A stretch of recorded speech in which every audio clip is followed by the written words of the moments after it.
जिस घर में सद्गुरु की कृपा का प्रकाश उतर जाता है, वहां अंधेरा चाहे कितना भी गहरा क्यों ना हो, अंत में जीत हमेशा विश्वास की होती है।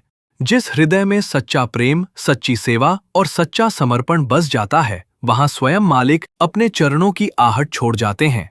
संगत जी, इतिहास गवाह है कि सद्गुरु कभी अपने बच्चों को अकेला नहीं छोड़ते। कभी किसी भूखे के रूप में, कभी किसी राहगीर के रूप में, कभी किसी गरीब बूढ़े के रूप में और कभी किसी अनजान मुसाफिर के रूप में वे हमारी जिंदगी में आते हैं। लेकिन उन्हें पहचान वही पाता है जिसके भीतर अहंकार नहीं बल्कि इंसानियत जीवित होती है। सद्गुरु के दरबार में न किसी की दौलत देखी जाती है, न ऊंचा घराना और न ही ऊंची पहचान। वहां सिर्फ एक चीज देखी जाती है, इंसान का दिल। कितनी बार ऐसा होता है कि हम मंदिरों में माथा टेक आते हैं, घंटों सिमरन करते हैं, लेकिन जब कोई भूखा हमारे दरवाजे पर दस्तक देता है तो हम उसे ये कहकर लौटा देते हैं कि हमारे पास देने के लिए कुछ नहीं है।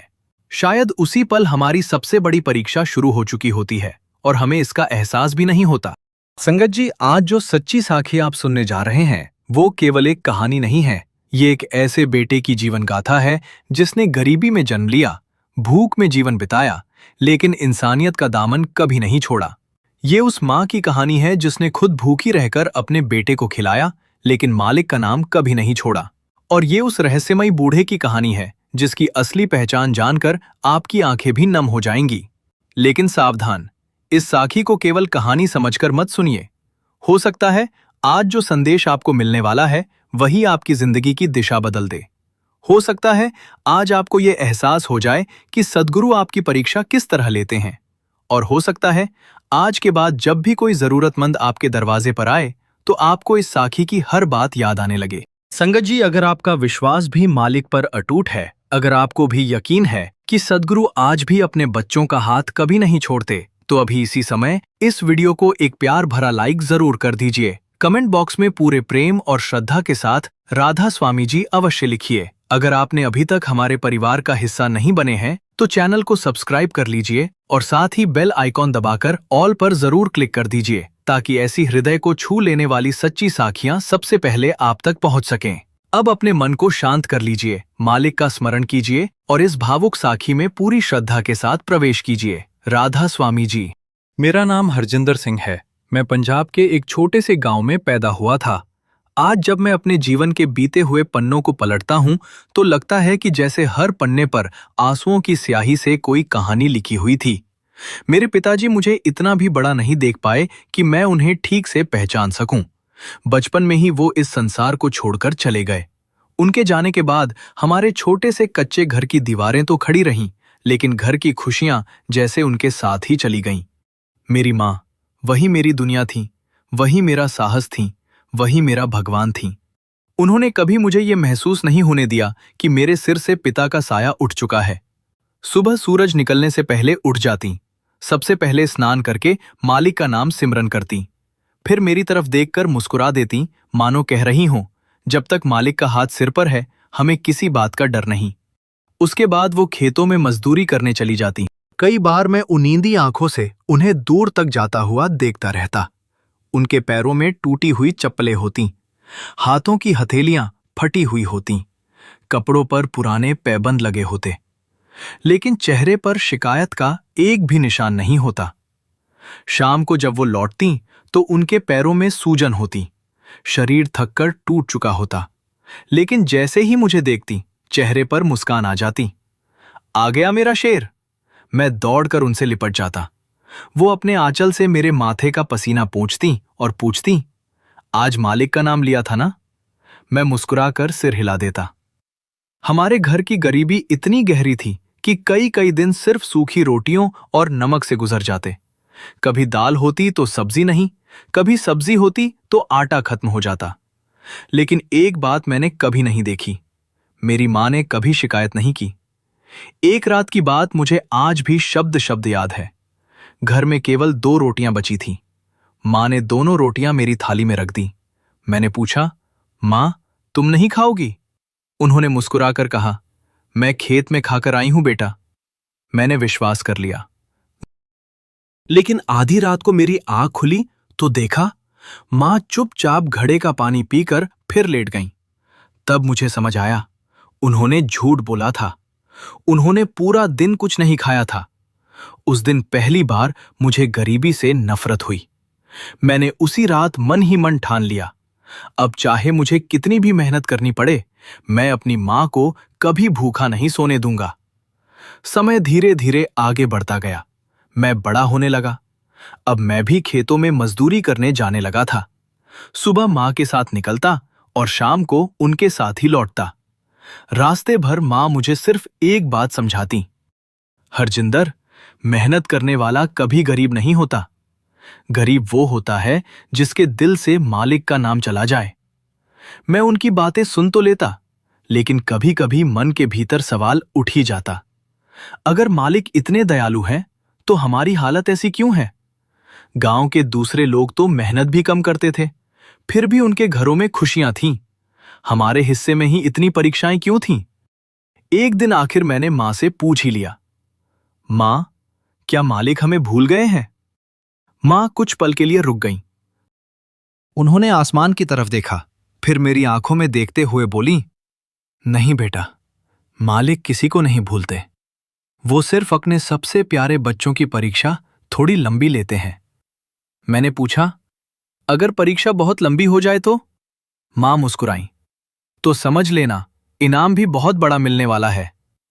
उनकी ये बात मेरे दिल में कहीं गहराई तक उतर गई, लेकिन मुझे बिल्कुल भी अंदाजा नहीं था कि बहुत जल्द मेरी जिंदगी की सबसे कठिन परीक्षा शुरू होने वाली थी। और उस परीक्षा में प्रश्न पूछने वाला कोई साधारण इंसान नहीं, बल्कि खुद रहमत का रूप बनने वाला था।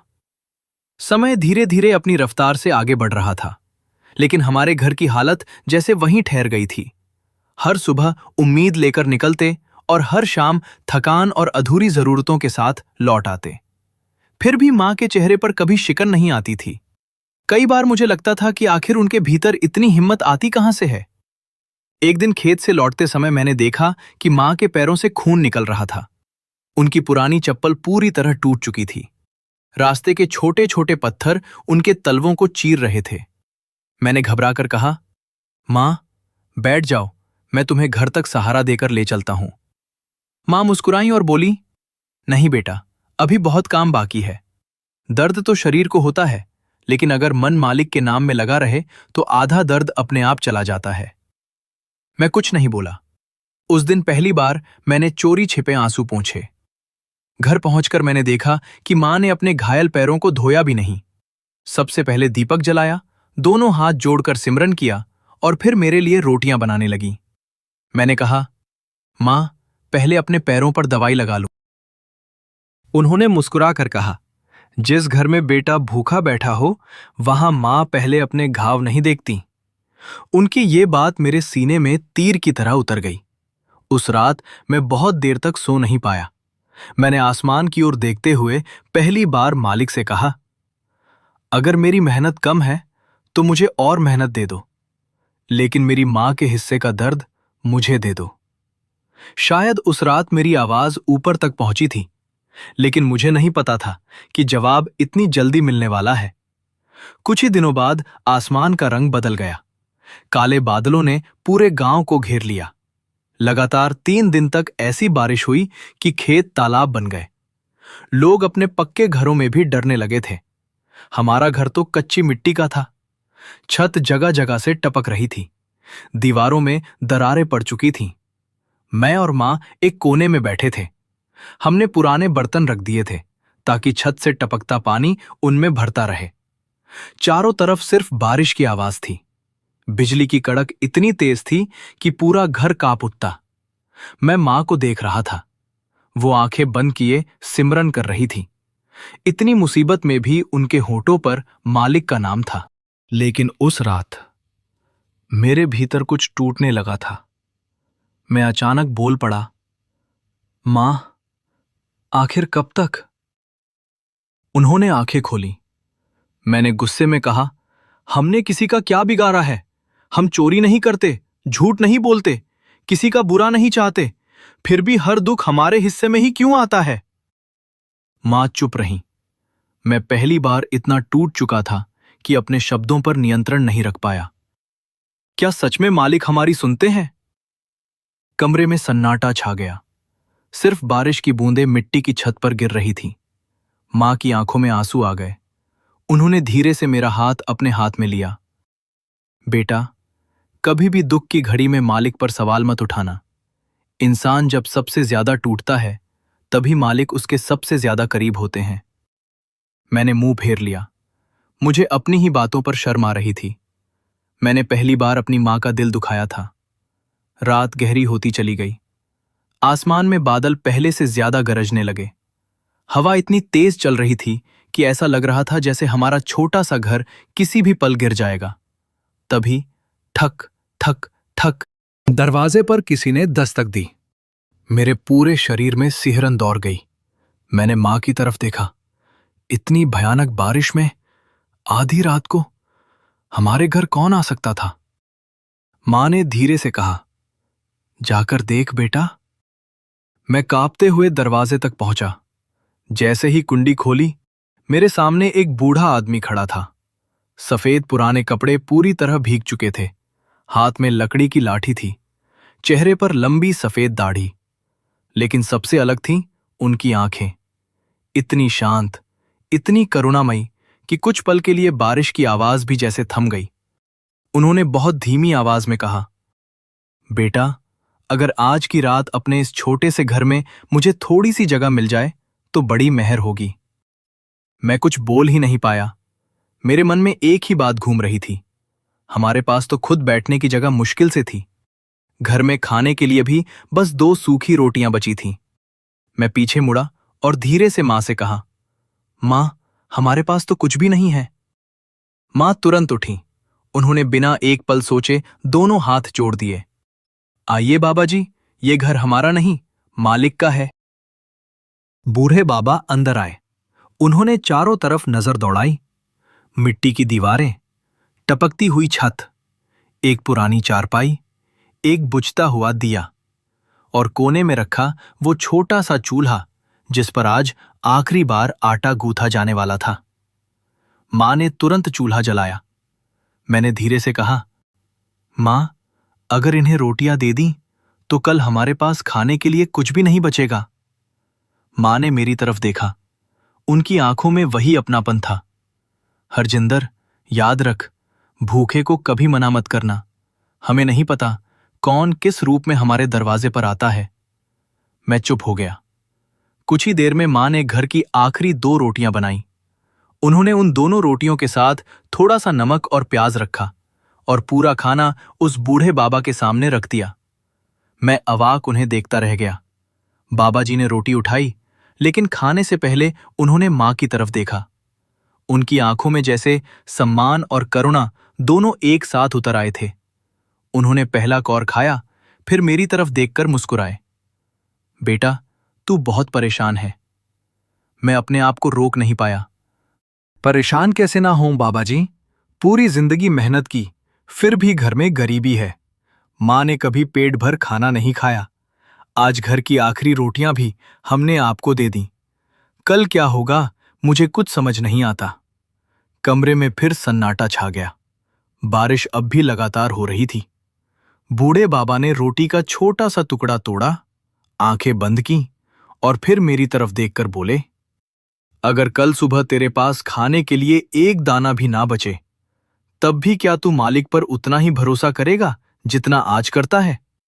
उनका ये सवाल मेरे दिल के आर पार उतर गया। मेरे पास कोई जवाब नहीं था। मैंने नजरें झुका ली। कुछ क्षण बाद उन्होंने बहुत शांत स्वर में कहा, बेटा, इंसान की सबसे कठिन परीक्षा भूख नहीं होती। सबसे कठिन परीक्षा होती है भूख के बीच भी इंसानियत को जिंदा रखना। जिस दिन इंसान अपना आखिरी निवाला भी बांटना सीख जाता है, उसी दिन उसकी किस्मत बदलने की शुरुआत हो जस्ट है। उनकी आवाज में ऐसा अपनापन था कि मेरे भीतर चल रहा तूफान धीरे धीरे शांत होने लगा। मुझे बिल्कुल भी अंदाजा नहीं था कि ये साधारण सी लगने वाली रात मेरी पूरी जिंदगी बदलने वाली थी। रात धीरे धीरे और गहरी होती चली गई। बाहर मूसलाधार बारिश अब भी बिना रुके बरस रही थी। हवा के तेज झोंकों से हमारा छोटा सा कच्चा घर बार बार कांप उठता था। लेकिन न जाने क्यों उस बूढ़े बाबा के घर में बैठते ही मुझे ऐसा लगने लगा था जैसे इस टूटी हुई झोपड़ी के भीतर कोई अदृश्य शक्ति हमारी रक्षा कर रही हो। मां ने पुरानी चादर उठाई और बड़े आदर से बाबा जी के सामने बिछा दी। मैंने तुरंत कहा, मां, ये तो आपकी इकलौती गर्म चादर है। रात बहुत ठंडी है, आप क्या ओढ़ेंगी? मां मुस्कुराई, बेटा, मेहमान पहले, अपना आराम बाद में। जहां सेवा होती है वहां मालिक खुद पहरा देते हैं। बाबा जी कुछ क्षण तक मां को देखते रहे। उनकी आंखों में ऐसी करुणा थी जिसे शब्दों में बयान करना कठिन था। उन्होंने धीरे से कहा, मां, तूने जिंदगी में बहुत कष्ट सहे हैं। मां ने तुरंत हाथ जोड़ लिए। बाबा जी, कष्ट तो वही होता है जिसमें मालिक का नाम छूट जाए, बाकी सब तो उसकी रजा है। ये सुनते ही बाबा जी के चेहरे पर एक ऐसी मुस्कान आई जिसे देखकर मेरे मन का बोझ कुछ हल्का हो गया। कुछ देर बाद हम तीनों चुपचाप बैठे रहे। दिए की लौ कभी तेज होती, कभी धीमी। बारिश की आवाज पूरे वातावरण में गूंज रही थी। फिर बाबा जी ने मेरी तरफ देखा। हरजिंदर, मैंने सिर उठाया। अगर मालिक आज तेरे सामने आकर तुझसे पूछें कि तुझे सबसे ज्यादा क्या चाहिए, तो तू क्या मांगेगा? मैंने बिना सोचे जवाब दिया, मेरी मां की सारी तकलीफें मुझे दे दो, बस उन्हें खुश रख दो। बाबा जी की आंखें कुछ पल के लिए बंद हो गईं। उन्होंने बहुत धीरे से कहा, जिस बेटे के दिल में मां के लिए इतना प्रेम हो, उसे खाली हाथ लौटाना मालिक की रीति नहीं होती। उनकी ये बात मेरे दिल में उतर गई।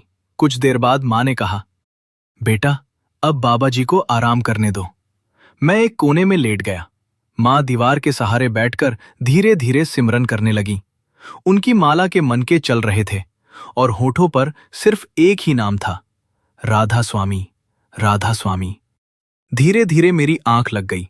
पता नहीं रात का कौन सा पहर था, अचानक मेरी नींद खुल गई। मुझे लगा जैसे पूरे कमरे में किसी चंदन और गुलाब की अद्भुत सुगंध फैल गई हो। मैंने आंखें मलकर इधर उधर देखा। दिया बुझ चुका था, लेकिन कमरे में हल्का सुनहरा प्रकाश फैला हुआ था। मैं घबराकर उठ बैठा। मेरी नजर सामने गई और अगले ही पल मेरा पूरा शरीर कांप उठा। वही बूढ़े बाबा कमरे के बीचों बीच खड़े थे, लेकिन अब वे वैसे नहीं दिख रहे थे जैसे कुछ घंटे पहले दिखाई दिए थे। उनके चेहरे से एक अद्भुत तेज निकल रहा था, ऐसा तेज जिसे देखकर आंखें झुक जाएं। उनके चारों ओर जैसे हल्की स्वर्णिम आभा फैल रही थी। मुझे लगा जैसे समय रुक गया हो। मेरे मुंह से आवाज तक नहीं निकल रही थी। मैं डर और आश्चर्य से कांपने लगा। बाबा जी ने मेरी ओर देखा। उनकी आवाज पहले जैसी ही शांत थी। डर मत बेटा, मैंने कांपते हुए पूछा। आप कौन हैं? उन्होंने सीधा उत्तर नहीं दिया, बस मुस्कुराए। फिर बोले, इंसान जब दुखों से घिर जाता है तब उसे लगता है कि मालिक उससे बहुत दूर है, लेकिन सच तो यह है कि उन्हीं दिनों मालिक उसके सबसे ज्यादा करीब होते हैं। मेरी आंखों से आंसू बहने लगे। मैं उनके चरणों की ओर बढ़ा, लेकिन उन्होंने हाथ उठाकर मुझे रोक दिया। अभी नहीं। मैं वहीं रुक गया। उन्होंने आगे कहा, हरजिंदर, कल सुबह तेरी जिंदगी की सबसे बड़ी परीक्षा शुरू होगी। मेरा दिल तेजी से धड़कने लगा। कैसी परीक्षा बाबा जी? उन्होंने मेरी आंखों में देखते हुए कहा, ऐसी परीक्षा जिसमें तेरे विश्वास को भी परखा जाएगा, तेरी इंसानियत को भी और तेरे प्रेम को भी। मैं घबरा गया। क्या मैं उस परीक्षा में सफल हो पाऊंगा? उन्होंने मुस्कुराकर कहा, अगर तूने आज की तरह अपने दिल को साफ रखा तो मालिक तेरे लिए वहां भी रास्ता बना देंगे जहां इंसान को सिर्फ अंधेरा दिखाई देता है। मैं कुछ और पूछ पाता, उससे पहले कमरे में फैला हुआ प्रकाश धीरे धीरे कम होने लगा। सुगंध और भी गहरी हो गई। मैंने घबराकर पुकारा, बाबा जी रुक जाइए, मुझे छोड़कर मत जाइए। लेकिन अगले ही पल वो मेरी आंखों के सामने से ओझल हो चुके थे। कमरे में फिर वही सन्नाटा था, सिर्फ वो दिव्य सुगंध बाकी थी। मैं पूरी रात नहीं सो पाया। बार बार वही शब्द मेरे कानों में गूंज रहे थे, कल सुबह तेरी जिंदगी की सबसे बड़ी परीक्षा शुरू होगी। मेरे मन में हजारों सवाल उठ रहे थे। क्या होने वाला है? कैसी परीक्षा? क्यों मुझे ऐसा लग रहा था कि मेरी जिंदगी अब पहले जैसी नहीं रहने वाली। मैंने मां की तरफ देखा। वो अभी भी सिमरन करते करते दीवार से टेक लगाकर सो गई थी। उनके चेहरे पर अजीब सी शांति थी। मैंने मन ही मन मालिक से प्रार्थना की, जो भी परीक्षा हो मुझे स्वीकार है, बस मेरी मां को अपनी रहमत में रखना। धीरे धीरे रात बीत गई। सूरज की पहली किरण मिट्टी की टूटी दीवारों से भीतर आई। मुर्गे की आवाज पूरे गांव में गूंजने लगी। मैं तुरंत उठकर उस जगह गया जहां रात को बाबा जी लेटे थे, लेकिन वहां कोई नहीं था। सिर्फ वही पुरानी चादर करीने से तह करके रखी हुई थी, और कमरे में अब भी वही हल्की सी दिव्य सुगंध तैर रही थी। मेरा दिल तेजी से धड़कने लगा। क्या रात का सब कुछ सपना था, या सचमुच कोई रहमत हमारे घर आई थी? मैं अभी इसी सोच में डूबा हुआ था कि अचानक बाहर से किसी की घबराई हुई आवाज सुनाई दी। हरजिंदर, हरजिंदर, जल्दी बाहर आ, बहुत बड़ा अनर्थ हो गया। उस आवाज में ऐसी घबराहट थी कि मेरा दिल एक पल के लिए जैसे रुक गया। मैं बिना कुछ सोचे दौड़ता हुआ बाहर निकला। गांव के कई लोग एक ही दिशा में भाग रहे थे। किसी के चेहरे पर डर था, किसी की आंखों में बेचैनी। मैंने सामने खड़े बूढ़े सरपंच से पूछा, क्या हुआ चाचा? उन्होंने कांपती हुई आवाज में कहा, बेटा, रात की बारिश में पहाड़ी वाला नाला उफान पर आ गया। कई खेत पानी में बह गए हैं, और जिन खेतों में तेरी मां काम करती थी वहां की हालत सबसे ज्यादा खराब है। मेरे पैरों तले जमीन खिसक गई। मैं पागलों की तरह उस तरफ दौड़ पड़ा। जैसे जैसे मैं खेतों के करीब पहुंच रहा था, मेरा दिल और जोर जोर से धड़क रहा था। चारों तरफ पानी ही पानी था। मिट्टी के बड़े बड़े ढेर बहकर इधर उधर फैल चुके थे। लोगों की चीखें वातावरण को और भयावह बना रही थी। अचानक मेरी नजर एक जगह जाकर ठहर गई। मेरी मां घुटनों तक पानी में खड़ी थी। वो अपनी जान की परवाह किए बिना दूसरे मजदूरों की बोरियां और औजार बचाने की कोशिश कर रही थी। मैं चिल्लाया, मां, बाहर आ जाओ। उन्होंने मेरी तरफ देखा, लेकिन अगले ही पल उनका पैर फिसला और तेज बहाव उन्हें अपनी तरफ खींचने लगा। मां! मैं पूरी ताकत से उनकी ओर भागा। गांव वाले मुझे रोक रहे थे। हरजिंदर, मत जा, बहाव बहुत तेज है। लेकिन उस समय मुझे अपनी जान की कोई परवाह नहीं थी। मैंने पानी में छलांग लगा दी। ठंडा पानी मेरे सीने तक आ चुका था। बहाव इतना तेज था कि हर कदम पर लगता था मैं भी गिर जाऊंगा। मैंने किसी तरह मां का हाथ पकड़ लिया। उन्होंने घबराकर कहा, बेटा, मुझे छोड़ दे, पहले खुद बाहर निकल। मैं रोते हुए बोला, जिस मां ने पूरी जिंदगी मेरा हाथ नहीं छोड़ा, आज मैं उसका हाथ कैसे छोड़ दूं? इतने में गांव के 4-5 नौजवान भी रस्सी लेकर दौड़ आए। सबने मिलकर हमें बाहर खींच लिया। जैसे ही मां सुरक्षित बाहर आई, मैंने उन्हें गले लगा लिया। मेरी आंखों से आंसू लगातार बह रहे थे। मां ने मेरे सिर पर हाथ फेरते हुए कहा, देखा बेटा, जब इरादा सेवा का हो और मन में मालिक का नाम हो तो मौत भी रास्ता बदल देती है। मैंने ऊपर आसमान की तरफ देखा। बारिश अब धीरे धीरे थमने लगी थी। उसी समय एक हल्की सी चंदन की सुगंध फिर हवा में फैल गई। मैंने तुरंत चारों तरफ नजर दौड़ाई।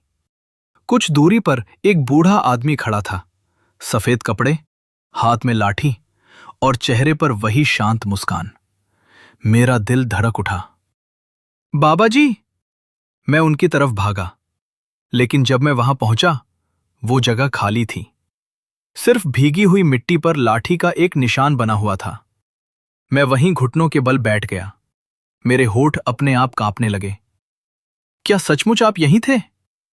उसी क्षण मेरे कानों में जैसे कोई धीमी आवाज गूंजी, जो डरकर भाग जाता है वो अपनी परीक्षा हार जाता है।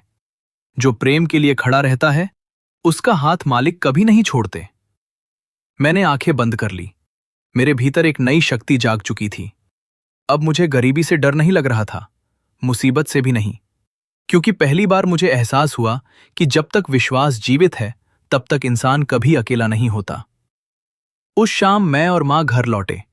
हमारा छोटा सा कच्चा घर आधा टूट चुका था। बर्तन मिट्टी में दब गए थे, अनाज भीग चुका था, लेकिन मां मुस्कुराई, बेटा, घर फिर बन जाएगा। लेकिन अगर विश्वास टूट जाए तो उसे दोबारा बनाने में पूरी जिंदगी लग जाती है। मैंने उनकी ओर देखा और पहली बार बिना किसी शिकायत के मुस्कुराया। मुझे लगा शायद यही मेरी असली कमाई है। अगर आपको अब तक की ये साखी अपने दिल को छूती हुई लग रही है तो इसे एक लाइक जरूर करें। और अगर आप ऐसी भावुक, प्रेरणादायक और विश्वास से भरी साखियां सुनना पसंद करते हैं तो चैनल को सब्सक्राइब करके हमारे साथ जुड़े रहें। आपका एक छोटा सा सहयोग ऐसी और कहानियां आप तक पहुंचाने की प्रेरणा बनता है। जैसे ही हम घर के अंदर पहुंचे, मां ने सबसे पहले भीगे हुए कपड़े बदले और बिना एक पल गवाए चूल्हे के सामने बैठ गईं। चूल्हे में जलाने के लिए सूखी लकड़ी भी मुश्किल से बची थी। मैंने जल्दी से कुछ सूखे उपले इकट्ठे किए और किसी तरह आग जलाई। घर में जो थोड़ा बहुत आटा बचा था, मां उसे गूंथने लगी। मैंने उनका हाथ पकड़ लिया। मां, तुम अभी आराम कर लो, आज मैं बना देता हूं। मां ने मुस्कुराकर मेरा चेहरा सहलाया। बेटा, जिस मां के सामने उसका बेटा भूखा बैठा हो, उसे आराम कहाँ मिलता है। मैं चुप हो गया। उनकी आंखों में थकान साफ दिखाई दे रही थी, लेकिन चेहरे पर वही संतोष था जो हर बार मुझे मजबूत बना देता था। थोड़ी देर बाद दरवाजे पर फिर दस्तक हुई। मैंने दरवाजा खोला। इस बार गांव के 3 बुजुर्ग खड़े थे। उनके हाथों में आटे की बोरी, दाल और कुछ कंबल थे। मैंने हैरानी से पूछा, चाचा, ये सब? उनमें से सबसे बड़े बुजुर्ग बोले, बेटा, आज गांव वालों ने फैसला किया है कि जब तक तुम्हारा घर पूरी तरह संभल नहीं जाता, तब तक कोई भी तुम्हें अकेला नहीं छोड़ेगा। मेरी आंखें भर आईं। मैंने कहा, लेकिन हमने तो किसी से कुछ नहीं मांगा। वो मुस्कुराए। यही तो वजह है कि पूरा गांव आज तुम्हारे साथ खड़ा है। जो बिना मांगे दूसरों का दर्द बांटता है, उसके लिए मालिक लोगों के दिलों में जगह बना देते हैं। मैंने झुककर उनके चरण छू लिए। उनके जाते ही मां की आंखों से आंसू बह निकले। देखा बेटा, मालिक कभी सीधे हाथ नहीं बढ़ाते, वो इंसानों के दिल बदल देते हैं। उनकी बात सुनकर मेरे भीतर एक अजीब सी शांति उतर आई। अगली सुबह सूरज कई दिनों बाद साफ निकला। बारिश रुक चुकी थी। पूरा गांव टूटी हुई मेड़ों और बह चुके खेतों को संभालने में लगा था। मैं भी फावड़ा लेकर निकल पड़ा। काम करते करते मेरी नजर गांव के बाहर बने पुराने पीपल के पेड़ पर पड़ी। वहीं एक बूढ़ी औरत बैठी थी। उसके कपड़े फटे हुए थे, चेहरा धूल से भरा हुआ था। वो बार बार पानी मांग रही थी, लेकिन हर गुजरने वाला आदमी अपनी जल्दी में था। कोई उसे देख भी नहीं रहा था। मेरे कदम अपने आप उसकी तरफ बढ़ गए। मैंने घड़े से पानी निकालकर उन्हें दिया। उन्होंने कांपते हाथों से पानी पिया। फिर मेरी तरफ देखकर बोली, बेटा, 2 दिन से कुछ नहीं खाया। मेरे पास उस समय केवल 2 रोटियां थीं। यही रोटियां मां ने सुबह मेरे लिए बांध कर दी थीं, ताकि दिन भर काम कर सकूं। एक पल के लिए मैं ठिठक गया। सुबह से मैंने भी कुछ नहीं खाया था, लेकिन अगले ही पल मुझे उस रात के बूढ़े बाबा की बात याद आ गई। इंसान की सबसे कठिन परीक्षा भूख नहीं, भूख के बीच इंसानियत को जिंदा रखना है। मैंने बिना कुछ सोचे अपनी पोटली खोली। दोनों रोटियां उनके सामने रख दी। बूढ़ी औरत ने मेरी तरफ देखा। उनकी आंखों में आंसू आ गए। और तू क्या खाएगा बेटा? मैं मुस्कुराया। मुझे मालिक पर भरोसा है। उन्होंने कांपते हुए हाथ से पहला निवाला तोड़ा, फिर मेरी ओर देखते हुए बोली, आज तूने मुझे खाना नहीं खिलाया, अपने भाग्य को खिला दिया है। मैं उनकी बात समझ नहीं पाया। मैंने झुककर उनके पैर छुए और वापस खेत की तरफ चल पड़ा। अभी मैं कुछ ही दूर गया था कि पीछे से किसी ने आवाज दी, हरजिंदर। मैंने पलटकर देखा। वो बूढ़ी औरत वहां नहीं थी। सिर्फ पीपल के नीचे एक छोटा सा कपड़े का थैला रखा था। मैंने उसे उठाया। अंदर कुछ गेहूं के दाने और एक पुरानी माला थी। मैंने सोचा शायद वो भूल गई होंगी। मैं चारों तरफ उन्हें ढूंढने लगा, लेकिन दूर दूर तक उनका कोई निशान नहीं था। उसी समय फिर वही परिचित चंदन की हल्की सुगंध हवा में फैल गई। मेरे रोंगटे खड़े हो गए। मैंने आंखें बंद कर ली। दिल के भीतर से एक आवाज आई, जिस दिन तू हर जरूरतमंद में मालिक का अंश देखने लगेगा, उस दिन तुझे मुझे ढूंढने की जरूरत नहीं पड़ेगी। मेरी आंखों से आंसू बह निकले। मैंने वो माला अपने माथे से लगाई। उस क्षण मुझे लगा मेरी जिंदगी की असली कमाई धन नहीं, विश्वास है। और शायद मालिक मुझे अभी भी किसी और बड़ी जिम्मेदारी के लिए तैयार कर रहे हैं। धीरे धीरे गांव के लोगों ने फिर से अपने खेत संभालने शुरू कर दिए। टूटी हुई मेड़ें दोबारा बनाई जाने लगीं। बह चुकी मिट्टी वापस नहीं आ सकती थी, लेकिन लोगों के हौसले फिर से लौटने लगे थे। मैं भी सुबह से शाम तक काम करता, लेकिन अब मेरे भीतर पहले वाला बेचैन हरजिंदर नहीं था। हर काम शुरू करने से पहले मैं आंखें बंद करके सिर्फ एक बात कहता, मालिक, आज भी मुझे किसी की मदद करने का अवसर देना। माँ ये सब चुपचाप देखती रहती। एक शाम उन्होंने मुझे अपने पास बुलाया। बेटा। जी माँ। तुझे पता है इंसान की सबसे बड़ी कमाई क्या होती है? मैंने मुस्कुराकर कहा, विश्वास। माँ ने सिर हिलाया। विश्वास तो नींव है, लेकिन सबसे बड़ी कमाई है किसी के दिल से निकली हुई दुआ। जिस दिन तेरे लिए कोई गरीब इंसान हाथ उठाकर दुआ देगा, समझ लेना उस दिन तेरी झोली मालिक ने भर दी। मैं माँ की बातें ध्यान से सुन रहा था। उसी समय गांव के मंदिर के पास रहने वाला छोटा बच्चा गुरप्रीत भागता हुआ आया। उसकी सांसें तेज चल रही थीं। भैया जल्दी चलो, बाबा करतार दादा बहुत बीमार हैं, घर में कोई नहीं है। मैं बिना देर किए उसके साथ चल पड़ा। बाबा करतार गांव के सबसे बुजुर्ग लोगों में से थे। उनकी पत्नी कई वर्ष पहले इस दुनिया से जा चुकी थी। बेटा शहर चला गया था और वर्षों से लौटकर नहीं आया था। वो छोटे से मिट्टी के घर में बिल्कुल अकेले रहते थे। जब मैं वहां पहुंचा तो देखा वो चारपाई पर लेटे हुए थे। चेहरा बुखार से तप रहा था। पास रखा पानी का घड़ा भी खाली था। उन्होंने मुझे देखा और हल्की सी मुस्कान दी। आ गया बेटा। मैंने उनका हाथ पकड़ लिया। दादा, आपने किसी को बुलाया क्यों नहीं? उन्होंने कमजोर आवाज में कहा, किसे बुलाता बेटा, सब अपनी अपनी परेशानियों में लगे हैं। मेरे दिल में एक टीस उठी। मैंने तुरंत गांव के वैद्य को बुलाया, दवा लाया, घर साफ किया, चूल्हा जलाकर उनके लिए दलिया बनाया। रात हो चुकी थी। मैं घर लौटने लगा तो बाबा करतार ने मेरा हाथ पकड़ लिया। आज मत जा बेटा, बहुत डर लग रहा है। मैं कुछ पल के लिए चुप रहा। घर पर मां अकेली थी, लेकिन सामने एक बूढ़ा इंसान भी अकेला था। मुझे फिर वही दिव्य वचन याद आए, जब भी कोई टूटा हुआ इंसान तेरे सामने आए, समझ लेना वही तेरी अगली परीक्षा शुरू हो चुकी है। मैंने फैसला कर लिया। उस रात मैं बाबा करतार के घर ही रुक गया। आधी रात के करीब बाबा की तबीयत अचानक और बिगड़ गई। मैंने उनके सिर पर ठंडे पानी की पट्टी रखी, बार बार उन्हें पानी पिलाया। वो मेरा हाथ कसकर पकड़े हुए थे। धीरे से बोले, बेटा, आज तूने मुझे मेरे अपने बेटे की कमी महसूस नहीं होने दी। मेरी आंखें भर आईं। मैंने कहा, दादा, आज से मैं भी आपका बेटा हूं। इतना सुनते ही उनके चेहरे पर संतोष की मुस्कान फैल गई। सुबह जब उनकी तबीयत कुछ संभली तो मैं घर लौट आया। मां दरवाजे पर ही खड़ी थी। मैंने सोचा शायद वो नाराज होंगी कि मैं पूरी रात घर नहीं आया, लेकिन जैसे ही मैं उनके पास पहुंचा, उन्होंने मेरे सिर पर हाथ रख दिया। मुझे सब पता चल गया बेटा। मैंने आश्चर्य से पूछा, आपको कैसे? मां मुस्कुराईं।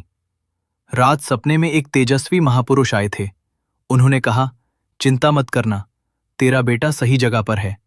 आज वो सेवा की एक और सीढ़ी चढ़ रहा है। मेरे पूरे शरीर में सिहरन दौड़ गई। मैंने कुछ नहीं कहा, बस मन ही मन मालिक को प्रणाम किया। कुछ दिन बीत गए। एक सुबह गांव में बड़ी हलचल मच गई।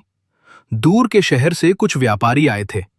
उन्होंने घोषणा की कि उन्हें अपने नए गोदाम के लिए एक भरोसेमंद देखरेख करने वाला आदमी चाहिए। गांव के कई लोग उस काम के लिए आगे आए। व्यापारियों ने सबकी बातें सुनी, फिर गांव के बुजुर्गों से पूछा, यहां सबसे ईमानदार इंसान कौन है? कुछ क्षण के लिए पूरा चौपाल शांत हो गया। फिर एक साथ कई आवाजें उठीं। हरजिंदर, अगर किसी पर आंख बंद करके भरोसा किया जा सकता है तो वो हरजिंदर है। इसने कभी किसी का हक नहीं मारा। अपनी भूख से पहले दूसरों की भूख मिटाई है। मैं हैरान रह गया। मैंने तो कभी अपने बारे में ऐसा सोचा भी नहीं था। व्यापारी मेरे पास आए। उन्होंने कहा, हमें ताकतवर आदमी नहीं चाहिए, हमें भरोसेमंद आदमी चाहिए। मेरी आंखें अपने आप मां की ओर चली गईं। मां दूर खड़ी मुस्कुरा रही थीं। उनकी आंखों में गर्व था। मैंने उसी क्षण महसूस किया, शायद सद्गुरु की रहमत हमेशा चमत्कार बनकर नहीं आती। कई बार वो लोगों के विश्वास के रूप में हमारे जीवन में उतरती है, और जिस दिन समाज किसी गरीब इंसान पर भरोसा करने लगे, समझ लेना उसके जीवन की दिशा बदलनी शुरू हो चुकी है। धीरे धीरे समय अपनी रफ्तार से आगे बढ़ता गया। गांव में लोग अब मुझे पहले से अलग नजरों से देखने लगे थे, लेकिन मेरे लिए कुछ भी नहीं बदला था। मैं आज भी सुबह सूरज निकलने से पहले उठता, मां के साथ बैठकर सिमरन करता और फिर काम पर निकल जाता। फर्क सिर्फ इतना आया था कि अब मेरे दिल में हर दिन एक ही प्रार्थना रहती थी, मालिक, आज भी मुझे किसी ऐसे इंसान से मिला देना जिसकी मदद करके मैं आपका शुक्राना अदा कर सकूं। मां मुझे देखकर मुस्कुरा देती। एक दिन उन्होंने कहा, हरजिंदर, याद रख, इंसान को कभी ये मत सोचना चाहिए कि वो किसी की मदद कर रहा है। सच तो ये है कि मालिक हमें सेवा का अवसर देकर हम पर रहमत करते हैं। मैंने उनके चरण छुए। मां, अगर उस रात आपने आखिरी 2 रोटियां उस बूढ़े बाबा को न दी होती तो शायद मैं आज भी वही पुराना हरजिंदर होता। मां की आंखें भर आईं। उन्होंने कहा, बेटा, रोटी कभी कम नहीं होती, कम होता है तो विश्वास। उनकी ये बात मेरे दिल में हमेशा के लिए बस गई। कुछ महीनों बाद गांव में एक बड़ा सत्संग आयोजित हुआ। दूर दूर से संगत आने लगी। पूरा गांव सेवा में लग गया। किसी के हिस्से में जूते संभालने की सेवा थी, किसी के हिस्से में पानी पिलाने की, किसी के हिस्से में लंगर की। मैंने बिना सोचे लंगर की सेवा अपने हाथ में ले ली। सुबह से शाम तक मैं हर आने वाले को प्रेम से भोजन परोसता रहा। उस दिन न जाने क्यों मेरे मन में बार बार वही बूढ़े बाबा याद आ रहे थे। मैं हर वृद्ध चेहरे को ध्यान से देखता। हर बार लगता, शायद आज फिर वो मिल जाएं। सूरज ढलने लगा। भीड़ धीरे धीरे कम होने लगी। तभी मेरी नजर एक कोने में बैठे एक बहुत वृद्ध साधु पर पड़ी। उनके कपड़े साधारण थे, हाथ में पुरानी लाठी थी, चेहरा झुर्रियों से भरा था, लेकिन आंखों में वही अथाह शांति। मेरा दिल एक पल को रुक गया। मैं थाली लेकर उनके सामने पहुंचा। बाबा जी, लंगर ग्रहण कीजिए। उन्होंने मेरी तरफ देखा, हल्की सी मुस्कान दी। आज भी पहले दूसरों को खिला रहा है बेटा? मेरे हाथ कांप गए। ये वही आवाज थी जिसने बरसों पहले मेरी जिंदगी बदल दी थी। मेरी आंखों से आंसू बह निकले। मैं उनके चरणों में गिर पड़ा। बाबा जी, इस बार मुझे छोड़कर मत जाइए। उन्होंने मेरे सिर पर हाथ रखा। मैं गया ही कब था। मैंने रोते हुए उनकी तरफ देखा। उन्होंने कहा, जब तूने भूखी वृद्धा को अपनी रोटियां दी थीं, मैं वहीं था। जब तूने बीमार बाबा करतार की रात भर सेवा की, मैं वहीं था। जब तूने बिना किसी स्वार्थ के लोगों का विश्वास जीता, मैं वहीं था। और जब भी तू किसी दुखी इंसान के आंसू पोंछेगा, मैं वहीं मिलूंगा। मेरी रुलाई फूट पड़ी। बाबा जी, मुझे आपका असली परिचय जानना है। उन्होंने मुस्कुराकर आसमान की ओर देखा। परिचय शरीर का होता है बेटा, रहमत का नहीं। जिस दिन इंसान हर प्राणी में मालिक को देखना सीख लेता है, उस दिन प्रश्न अपने आप समाप्त हो जाते हैं। इतना कहकर उन्होंने अपने वस्त्र की एक छोटी सी गठरी मेरी ओर बढ़ाई। इसे तब खोलना जब कभी तेरे मन में अहंकार आने लगे। मैंने दोनों हाथों से वो गठरी ले ली। कुछ क्षण के लिए मेरी नजर नीचे गई। जब मैंने फिर ऊपर देखा, वो वहां नहीं थे। चारों ओर वही दिव्य चंदन की सुगंध फैल चुकी थी। मेरे पूरे शरीर में रोमांच दौड़ गया। मैं देर तक वहीं बैठा रोता रहा। उस रात घर लौटकर मैंने मां को सब कुछ बताया। मां की आंखों से भी आंसू बहने लगे।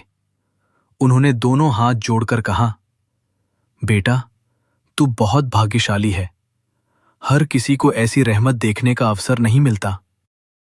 कई दिन बाद एक शाम मैंने वो छोटी सी गठरी खोली। उसके भीतर न सोना था, न चांदी, न कोई कीमती वस्तु, सिर्फ एक छोटा सा कागज था। उस पर बड़े सरल शब्दों में लिखा था, जिस दिन सेवा रुक जाएगी उसी दिन रहमत का अनुभव भी रुक जाएगा। मैंने वो कागज अपनी आंखों से लगाया। उस दिन मैंने प्रण लिया, मेरे घर से कोई भूखा वापस नहीं जाएगा, चाहे मेरे पास आधी रोटी ही क्यों ना हो, उसमें भी किसी और का हिस्सा जरूर होगा। साल गुजरते गए, मां बूढ़ी हो गईं, लेकिन आज भी हर सुबह उनके होठों पर सिमरन रहता है। हमारा छोटा सा घर अब भी वैसा ही साधारण है। फर्क सिर्फ इतना है कि अब वहां हर दिन किसी न किसी जरूरतमंद के लिए चूल्हा जरूर जलता है। कई बार रात के सन्नाटे में जब चंदन की वही परिचित सुगंध हवा में घुलती है तो मैं मुस्कुरा देता हूं। मुझे लगता है शायद बाबा जी फिर कहीं आसपास हैं, किसी नए रूप में, किसी नई परीक्षा के साथ। और तब मैं अपने दरवाजे की ओर देखता हूं, क्योंकि अब मुझे डर नहीं लगता। अब मुझे इंतजार रहता है उस अगले इंसान का, जिसकी सेवा करके मैं एक बार फिर अपने मालिक का शुक्राना अदा कर सकूं। संगत जी, अगर इस साखी ने आपके दिल को छुआ हो, अगर इस कहानी ने आपको ये एहसास कराया हो कि इंसानियत, सेवा और अटूट विश्वास ही सद्गुरु तक पहुंचने का सबसे सुंदर मार्ग है, तो इस वीडियो को एक लाइक अवश्य करें। कमेंट बॉक्स में पूरे प्रेम से राधा स्वामी जी लिखकर अपनी हाजिरी जरूर लगाइए। अगर आपने अभी तक चैनल को सब्सक्राइब नहीं किया है तो अभी कर लीजिए और बेल आइकन दबाकर ऑल पर जरूर क्लिक कीजिए, ताकि ऐसी भावपूर्ण सच्ची साखियां सबसे पहले आप तक पहुंचती रहें। मालिक आप सभी पर अपनी असीम कृपा बनाए रखें। राधा स्वामी।